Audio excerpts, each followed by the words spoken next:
Fear has managed to do what we can't do yet with energy. It is endlessly cycling and it just doesn't shut off.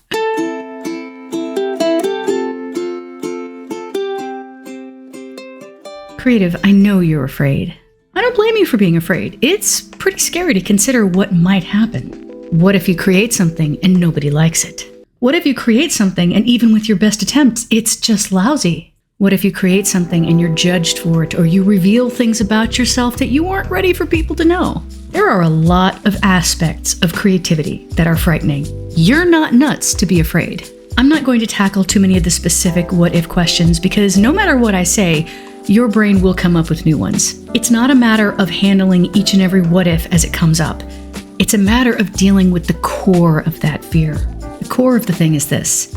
You're afraid that when you try, even when you succeed in making something, it's going to reveal you somehow as a fraud, as someone who was fooling themselves, who never really had talent, as someone who betrayed family or friends or some philosophy that everyone thought you believed, as someone who is not who and what you try to portray yourself as.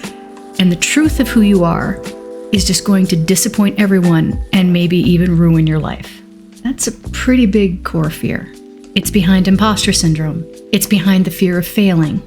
We are terrified that if we make the thing or try to make the thing and fail, we will be failures. Now that is a permanent state, like a car engine that's blown up and cannot be fixed and just has to be trashed. You are not a failure, and nothing can actually make you into one. If you tried to do something and it didn't work, it doesn't matter. It doesn't change your identity. It doesn't change your worth. It doesn't mean you were wrong about wanting to do this. It doesn't mean you don't have talent. If you try to do a thing and it doesn't come out the way you want, or people judge you harshly, they were going to do that anyway. And it is much better to be judged unfairly by people for your honest self than for things that they make up about you. Otherwise, you're essentially going to the grocery store, paying your price, and then not taking home any of the food that you just bought. If you're paying the price for being judged anyway, you might as well be yourself. And most importantly, at the heart of it all, you can always try again. You are not stuck with that creative project that may or may not have worked. You are not stuck with that book that nobody understood or that drawing that got you in trouble with someone. That's not the end of your creative road. You can keep creating. You should keep creating. If you keep creating, one, you're going to find that what you're making is not the worst thing in the world by far. It is not all failing.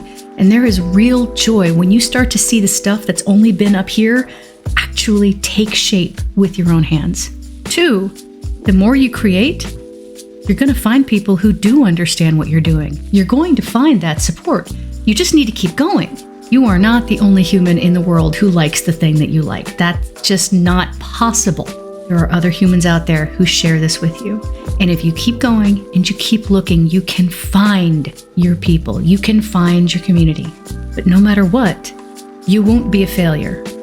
It is true that some people may judge you, but again, they were already doing that. Instead of cutting pieces off yourself to try to please people who already view you in the worst light, be yourself. Create what is in you to create and find the people who understand what you're doing. Take a first step today. Sit down with me, creative. Give yourself permission to make something that's tiny and maybe even bad. But together, let's make something new. Thanks again to my wonderful Patreon, especially Scotty and Liz, for supporting what I do. I'll see you on the written page.